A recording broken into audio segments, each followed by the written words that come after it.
that would be great. But today, Romans 1, and I want to give a little bit of context about this before we get too far into it. Romans, though we call a book, is technically a letter. And it was written by Paul, who was once this guy named Saul. And Saul was a Pharisee, he was Jewish, and his greatest purpose in life before he met Jesus was to find Christians, to persecute them, to arrest them, and ultimately to possibly murder them because of their atrocities and their beliefs against Judaism. And so that defined all of Saul's life. And so at some point we go from Saul to this guy who's now written the majority of the New Testament. He's written more than anyone else in the New Testament. And all of that he attributes to this true encounter with Jesus. And so when we read the story of Paul, we see that he was Saul and he was on his way to do some more persecuting and to arrest more people and drag them out of their homes. And on the way to do that, on this road to Damascus, we see Jesus appear to Saul. And Saul, in a flash of blinding light, hits the curb and is like, what is happening? Who are you? What power is this that you bring before me? And Jesus speaks and he says, listen, I am who you think I am. I am the Lord. I am Jesus resurrected, and I have a purpose for you. And from that day forward, we see Paul's life radically change from persecutor Saul to now apostle, missionary, church planter, pastor, shepherd, author, all for the name of Jesus. And when we come to the book of Romans, we're pretty late into Paul's ministry.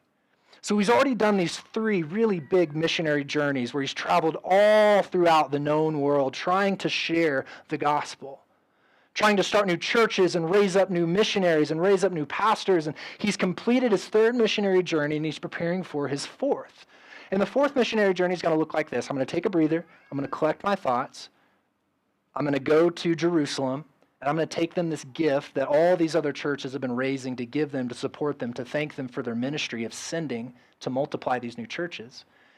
And then Paul's going to go to Rome. And the reason that he's preparing to go to Rome is because he has big ambitions for his next missionary journey. He's wanting to go to Spain. And no one yet has moved out in that territory to do this kind of missionary work. And Paul is so excited, but he knows that for him to make it to Spain, he's going to need the support of Rome. And so this is the context we see from Paul as he is writing this letter. He's this man whose life has been radically changed. And we know from reading constantly and consistently about Paul, he did not have an easy life. Jesus did not call him on that road and go, I got you now, man, it's gravy from here all out. Paul was beaten and persecuted and arrested and chased and death threats and separation from friends and family, like he was an outcast. His life was tremendously difficult. And I think anytime we see somebody who goes through such persecution, and is continually willing to go back out and to lay their life on the line for something that they believe in, we should take note of what's happening in their life and why they believe that, especially when, uniquely when, specifically when, the purpose of that is Jesus. And so we enter into Romans, which in some ways is kind of like the encapsulation of all of Paul's views of the gospel and the message of Jesus and the ministry and purpose of the church. And he's writing all of this to convince these people that the work is not done. Sure, we came from Jerusalem, and sure, we have thousands of Christians residing in Rome, but the work is not finished, and we must continue. And for us to continue, we must hold fast to the gospel, we must unite as the body, and we must press forward into new territory. Very significant book. Also, as you would expect from someone who's been doing this ministry for many years, he has some things that he's been wrestling with throughout his ministry that God has clarified for him, and that he is sharing not only to let us know that the gospel is urgent, but living for Christ is urgent. It's not just a possibility, it's not just an option, it is something that God is calling his people to hear the gospel and live for me. And so as we take that in, that's an important call for us to read through Romans and go, okay, this guy who anyone in really the Christian world would acknowledge that Paul is one of the greatest religious forefathers that has come since Jesus. Jesus will always be number one, but man, do we have this amazing gift in Paul. And so for us to engage in and wrap our heads around the deepest things that Paul wants to bring in this letter. And so that's where we're going to be for the next few weeks. And there's going to be things, I'm just telling you ahead of time, that are going to make you uncomfortable. There's going to be things that you're going to read that are going to test what you think is right and hopefully hold it up in contrast to what God says is right. And we are all going to come to a place in our understanding with this book, I hope, where we are forced with a decision to make. My way or his way? And Paul writes this book to say, listen, I have decided it's his way. And he's inviting us to read about how he got there and what that looks like and how we might participate in that kind of life. So Paul, another important thing to realize is we begin here with Paul identifying who he is. And so in Romans chapter 1, verse 1, he says, Paul, myself, this is who is writing this letter, a servant of Christ Jesus, called as an apostle and set apart for the gospel of God. He says, whatever I once was, now my identity is, he says, my name is Paul, but here's my identity. I am a servant set apart for the gospel. And this is really unique because there's beautiful wordplay in here, because Paul, before he was Paul and he was Saul, he was this thing called a Pharisee. Have you heard of Pharisees before? So Pharisees were these religious leaders that were notorious for their self-righteousness. We can do good enough and we can be good enough and we can be powerful enough that we really don't need any of that Christian stuff. We can be good enough in our own right to earn God's goodness. And they believe that the word Pharisee almost literally translates to set apart. But the context is set apart from. Set apart from is really what Pharisee means. And a literal way that would look in their life is as the Pharisees walked through the streets with these normal people, they would gather up their robes and hold them tight to their body so that not even the edge of their clothing might touch someone who is considered unclean or unworthy. So you can imagine these Pharisees walking through, noses up at the rest of the culture because they are better and they are more powerful and they have the authority and they are earning day in and day out the goodness of God. And as they walk through the city, they gather themselves and stay distant from everyone else because they are superior, and should they come into contact with someone who is not like them, it would ruin their ministry. That's who we're dealing with. The beauty of this introduction as Paul is writing to Rome is he says, hey, Paul, who once was Saul, this Pharisee set apart from the world, is now Paul, an apostle of the gospel, set apart for the gospel. And the same man that spent his upbringing in rabbinic culture avoiding people is now moving to the streets, not just to the Jews who need to know about Jesus, but to the Gentiles and the least likely of all who should be receiving this good news from God. Verse 1. Let's keep going. There's another important thing for us to know. This letter was likely written around 57 AD. So it's just a handful of years from the time that Jesus was walking and moving and delivering all of his sermons, and he dies, he raises again, he calls Paul into this ministry, and within just a short matter of 20 years, Paul is writing these letters, but specifically Romans. Something really, really significant happened, though, a few years earlier. In 49 AD, all of the Israelites, all of the Jewish people, King Claudius ordered that they be removed from Rome. So Jesus was a Jew, we know this, right? Paul was a Jew, most of his disciples were Jewish. It came out of Jewish culture. Jews were the Israelites who were the people of God, walking with him from the very, very beginning, ordained for this great purpose, set apart for this great ministry. When the church was started in Rome, it was started by Jewish Christians. And so the church in Rome looked like a Jewish Christian church. And it would have upheld many of the same traditions and the same culture and the same teachings as they would have found in the Jewish synagogue, but brought into the Jesus Christian context. Now, if you take all of those Jewish leaders who had been converted to Christianity, who had given their life to God, and you remove them all from the city of Rome, which was the most influential city capital in all of this time in the world, do things start to change? Absolutely it does. And what we know before the Jewish Christians were removed from Rome, this thriving, growing church mixed with Jewish leaders, predominantly Jewish Christians, but also now welcoming in, because of the ministry of Paul and others like him, Gentiles, people who were not Israelites, people who were not Jewish, welcomed into the kingdom and into the church and accepted as believers. But there was definitely this culture of like the Jewish Christian leaders going, this is how we do things. You guys are new to the game. We've been here a minute. This is how things work. And then because of the fighting, because of the political tension, Claudius comes in and he goes, guys, I'm getting you out of here. I can't handle all the bickering and all the fighting. You're gone. And in their absence, this Gentile Christian church begins to grow and bloom and multiply. 5 years later, the Jewish people are welcomed back into Rome. The laws are changed. They're invited back in. But the Rome, specifically the Christian Rome that they enter back into, very different than how they left. Very different. The cultures and the traditions now look much more Gentile than Jewish. And so you can imagine if we have all built Anchor Point together and then all of us have to leave and a brand new group of people come in and begin to call themselves Anchor Point and meet in this space and teach, and we come back after 5 years, we'd expect it to look a little different. And we'd expect some conversations of like, that's not how we do coffee here. Actually, the coffee pot goes over here, and you've got it here, and that's wrong. And actually, we like to curve the chairs, and you've got them straight in rows, and that's not really how we do things. Or, you only sing 3 songs up front, and we did 2. And you can imagine the conversations, because it happens in our modern day church. You can imagine the Jewish people coming back into their church and being like, who do you guys think you are? Who do you think you are to be changing these things and changing our traditions and adapting to this new way of Christianity? And so there's tension there from the Jewish Christians entering back into the church.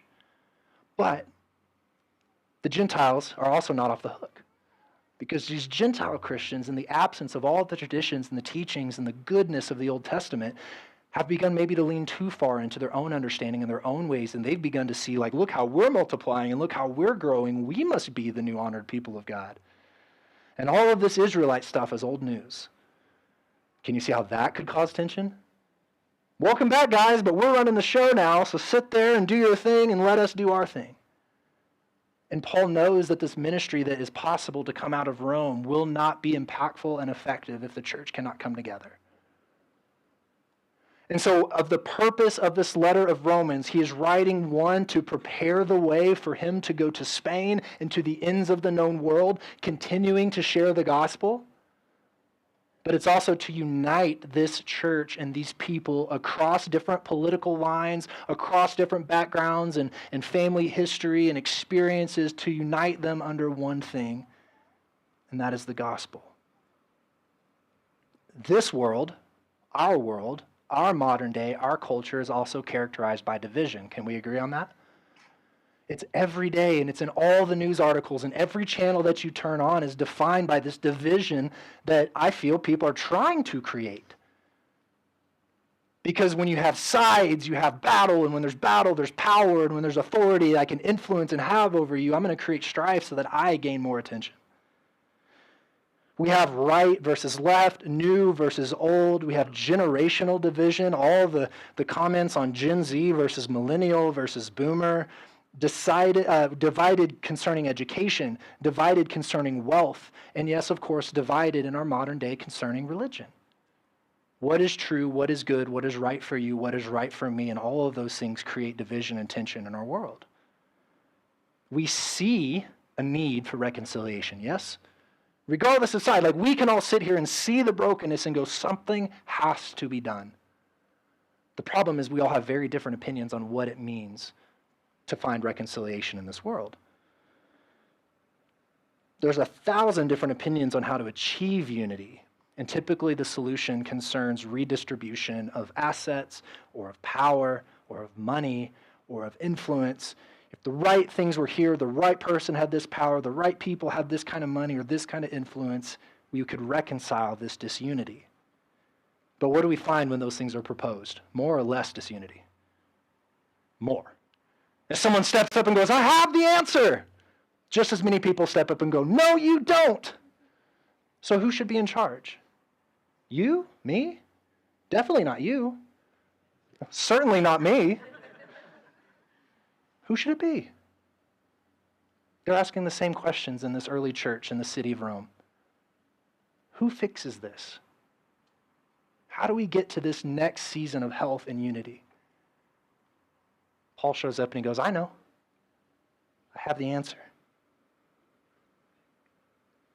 The book of Romans is about healing divisions in the church and in this world with the gospel, with Jesus. And rather than sociology or psychology or politics or business management or even your own feelings and logic and reason, Paul looks at this church in Rome and unknowingly looks ahead a couple thousand years to us today. And he says, can we stop for a moment and think about this the way that God would think about this? And before you interject your solution, can we seek his kingdom for his solution? And so Paul steps up in verse 16 and he says this, and so much of the whole letter is built around this idea. Chapter 1, verse 16, he says, for I am not ashamed of the gospel, because it is the power of God for salvation to who? Everyone who believes. First the Jew and also the Greek. Can you see how that's a pointed jab based on what we've been talking about? God's salvation for everyone. And the Jewish people go, yeah, that's right, us. And the Gentile people go, yeah, no, but us. Jesus came for us. And he goes, for everyone. Not based on where you stand, not based on your past, not based on your belief or your culture or your context, based solely on what? Believing in Jesus. For I'm not ashamed of the gospel, because it is the power of God for salvation to everyone who believes, first to the Jew, also to the Greek, for in it the gospel, for in the gospel the righteousness of God is revealed from his faithfulness to faith. Just as it is written, the righteous will live by faith. So we have a truth and we have a calling. The truth here that Paul steps up and says, all of this brokenness, all of this disunity, all of these problems, the power for salvation lies in the gospel, in Jesus, in the way that he lived, in the way that he died, in the way that he was raised again, and in all of the truths that he brought along the way. Our restoration lies in the gospel for everyone who will believe. You want salvation? Here's the truth. Here's how you find it. Now what? Right? Now what? And he goes, now we've got a purpose. He says, from faith to faith, as this gospel is spread, we are called God's righteous, and we will live by faith. How do we become righteous? What is righteous? Righteousness, Paul talks about constantly in Romans. And God's righteousness is described as being this thing that is just and right. It is perfect and it is good. It is correct. Like, whatever God decides is righteous is good and just and true. And so we look at our life and we go, well, I'm so broken. I'm so messy. I'm not righteous. He says the righteous will live by faith. How can I be righteous? How can I be just and right all the time? Because if you're not a sociopath, you make mistakes and you make bad decisions and you do things that are not just and true and right all the time. So how can we be righteous? Now this sounds like bad news. Well, I can't be righteous, so I must not be able to live in faith. And if I can't live by faith, then I'm not believing in Jesus. And I'm not believing in Jesus, then I cannot be saved. Paul writes about this beautiful thing, though, that Jesus did, where he says, listen, God is righteous. No one else is righteous. Not one. Not one person outside of God is righteous. But Jesus says, I'm righteous because I am God. And when I come and I lay my life down on the line for you and I pay the price for your sins, I cover you in my righteousness. Your debt is paid, and when God, the judge, looks at your life, he sees my righteousness. That's wild, isn't it? Isn't that crazy? Have you thought about that recently? When the God of the universe looks at you, he sees the just, right, goodness, righteousness of Jesus. How many feel like we live that out? Anybody? Not me.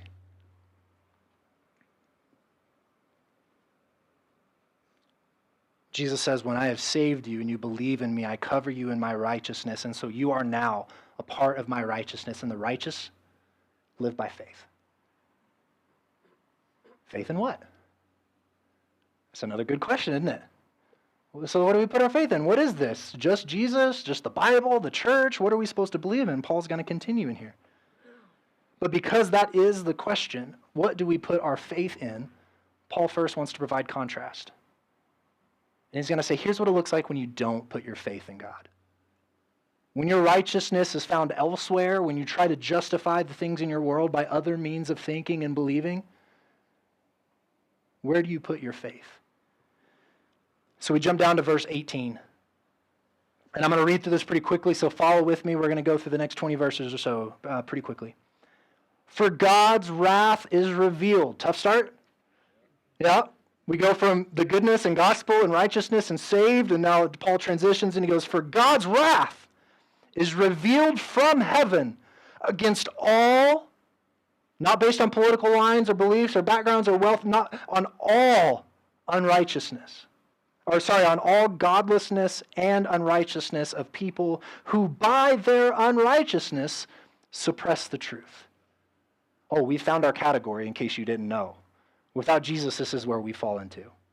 Just FYI, like this is our story and this is what we're engaging into. For God's wrath is revealed from heaven against all godlessness and unrighteousness, because we're all broken people and we can't do the right thing, of people who by their unrighteousness suppress the truth. Since what can be known about God is evident among them, because God has shown it to them. He appeared, he came, he performed these miracles, he spoke these truths. He gave no excuse for the people who came into contact with him not to believe that he is who he says he is.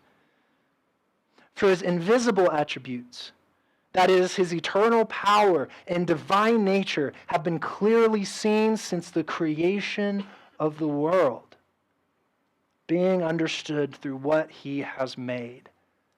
It's one of my greatest apologetical beliefs. Like one of the things that gives me the most evidence that there is a God is I look at this world and I go, that can't be random. It can't be. It can't be. All the beauty and the detail and how everything hangs on this fine thread that feels like it could dissolve and snap at any moment. And yet we look at the mountains and we travel around this world and we find God's creation everywhere. And it shouts from the mountains that he is who he says he is. There's no reason for us not to look out into this world and search for God.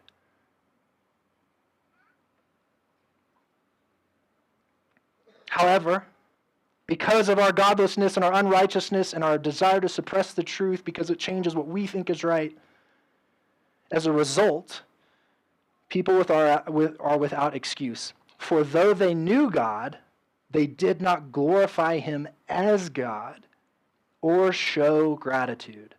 Instead, their thinking became worthless and their senseless hearts were darkened. Claiming to be wise, they became fools and exchanged the glory of the immortal God for images resembling mortal man, birds, four-footed animals, and reptiles. Now, we can probably sit here in this room and be like, I don't think I've given my heart to a reptile anytime recently. Fair. That's probably not our biggest hang-ups when it comes to our faith. But we're really not that different. Because what they're doing is they're trying to find these answers of I see all of this happening, I'm trying to find explanation in it, but when I seek God, it changes who I am and who I want to be. And so I'm going to make a new thing. I'm going to make a new description. I'm going to create a new identity for me to live in and a new truth for me to live under, because then I don't have to face who God is and what he says is true. And so it's not all these other things or these images or these towers, but I do think we worship people.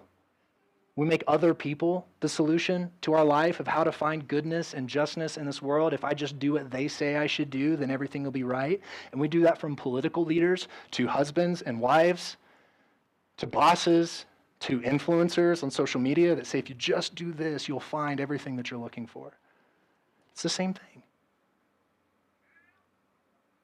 And it says that we exchange the immortal God, the forever, all-knowing, all-powerful, all-true, all-good God who desires to save and share his righteousness with us so that we may live in faith, we exchange all of that for all of these other things that at the end of the day, if we're really honest with ourselves, we know is not taking us where we want to go, is not fulfilling that thing in our heart that we're desperately searching for.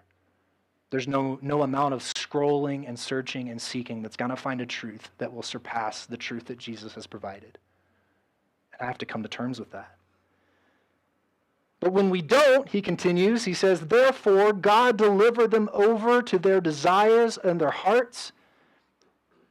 And the things that they desired were among them sexual impurity, so that their bodies were degraded amongst themselves. They exchanged the truth of God for a lie, and they worshiped and they served what has been created instead of the Creator. And this is a tough one, because especially in Colorado, this naturalistic culture that we live in, I know people all the time that are like, the mountains are my God. That's my faith. That's my spirituality. I get out into the woods and I get lost in the trees and I find this peace and this meaning and this purpose, and that's just where I'm supposed to be. And I see that and I go, yeah, who do you think made that? Who do you think made it so that when we see the mountains, we're in awe of their grandeur? The God whose greatness can't even be compared to the mountains. And God, in his wisdom and his grace, allows us to pursue those things. We argue about it like, well, if God was good, he wouldn't allow us to make bad decisions, right? Some of us have some amazing parents. I had some great parents. And they did their very best to teach me right from wrong. Do you think I still did things that was wrong? Do you think there's any amount of goodness that my parents could have been to keep me from wanting to do the wrong thing in my own desire? And it starts from as a very baby. They're like, share. And I'm like, mine. You ever seen a parent try to explain to a 3-year-old why they need to share? And the kid's just like slapping them in the face, like, mine, mine, mine, mine. We push, we fight, we argue, we take things that aren't ours. And that doesn't stop after 3. It continues year after year after year and just evolves into different ways and different looks. God in his wisdom allows us to pursue those things because he knows at the end of them they're empty. And at some point, we're going to have to reconcile whether we can continue to live in this fake ignorance that we're pursuing something meaningful, or we're going to have to come to terms with ourselves and our pursuits to go, those things hold no value for me. I need to let go of them so that I can find what is truly valuable in this world. And that's exactly what God is hoping and planning for his people. He says, choose me, and if you don't, here's the warning. It's going to take you down all of these roads that you don't want to go down, and at the end of those roads, you will find nothing but the opportunity to turn back and worship me. For this reason, God delivered them over to disgraceful passions. It says the women exchanged natural sexual relations for unnatural ones. And the men in the same way also left their natural relations with women and were inflamed in their lust for one another. Men committed shameless acts with men and received in their own persons the appropriate penalty of their error. I'll come back. And because they did not think it worthwhile to acknowledge God, God delivered them over to a corrupt mind so that they do what is not right. They are filled with all unrighteousness, evil, greed, wickedness. They are full of envy, murder, quarrels, deceit, and malice. They are gossips, slanderers, God-haters, arrogant, proud, boastful, inventors of evil, disobedient parents, senseless, unworthy, unloving, and unmerciful. Anybody want to change their bio today? Do you know that's who we are? All the fluff that we try to build ourselves up with, do you know at the end of the day that's who we are without Jesus? And it comes for every single one of us. Although they know God's just sentence, that those who practice such things deserve to die, they not only do them, but even applaud others who practice them. Church, this is a tough teaching. And it is no less applicable today than it was in their day. We try to excuse these things like we're more evolved and we've come further in our understanding of relationships and how the world works and natural biology and what identities should look like. And listen, guys, I'm not throwing stones. I'm just telling you we're not as evolved as we think we are, because we're going to go down the same road in our day that they were going through back in Rome. God says, I understand you have these feelings that pull you in all kinds of different directions, but it's why I have left you my truth, so that you may find what is right, you may find what is just, you may find what is good, and you may live in faith according to those things.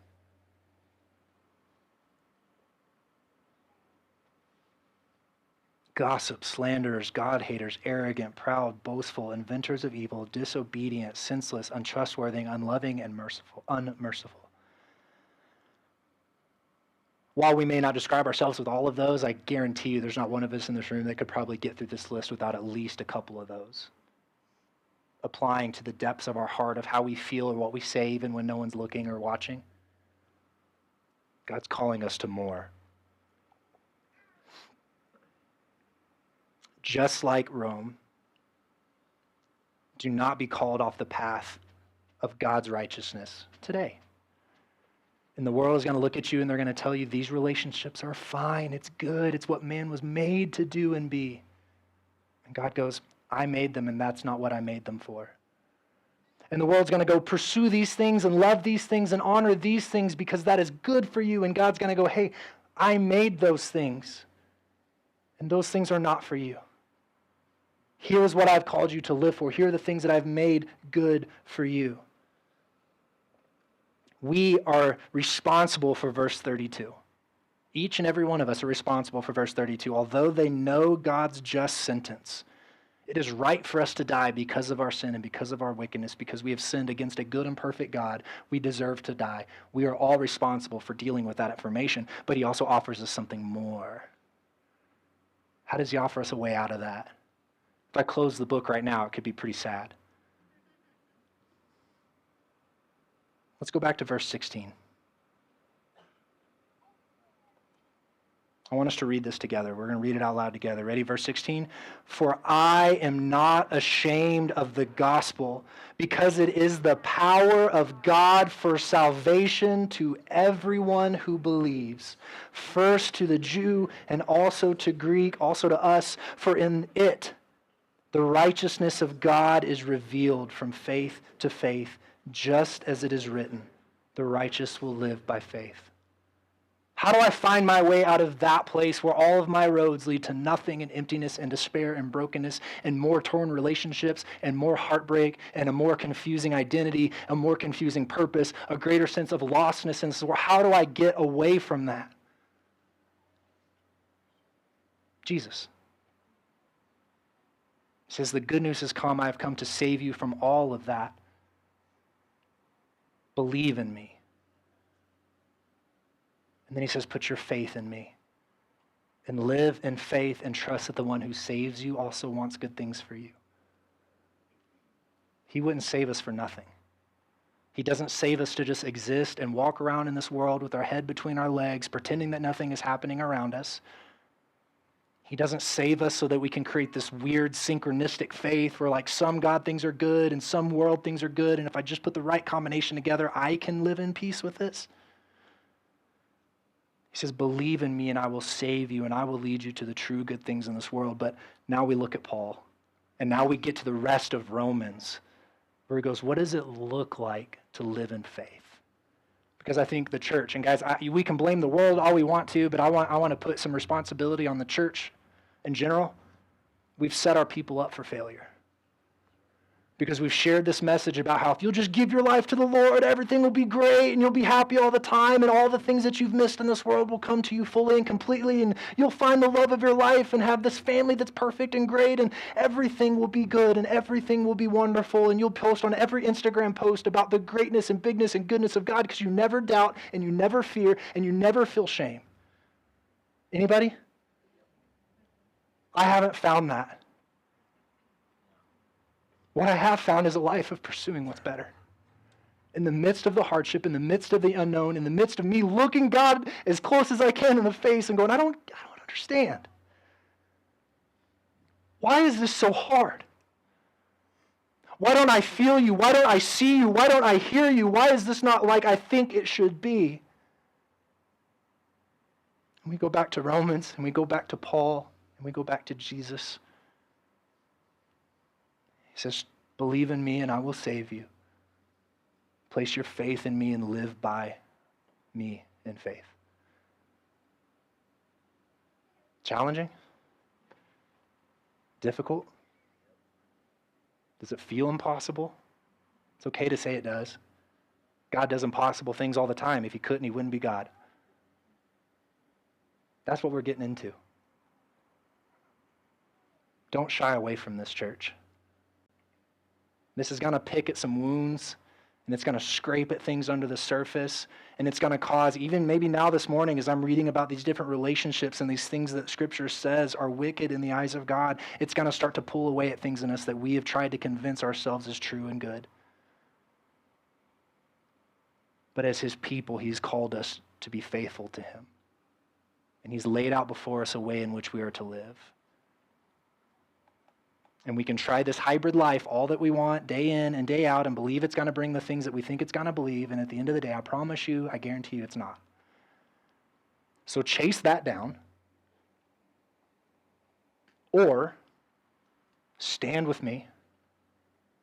Stand with our believers of the church, believers of Jesus in the church. Say, I'm not going to be ashamed of the gospel anymore. It hurts. It's scary. It's difficult. I'm not ashamed. Lord, refine these things out of my life that are not supposed to be there so I can truly experience what it looks like to live in faith. And what I think we see at that point is a generation multiplying of believers who are faithful to God, experiencing the greater things than settling for the things that this world throws out to us. Let's pray.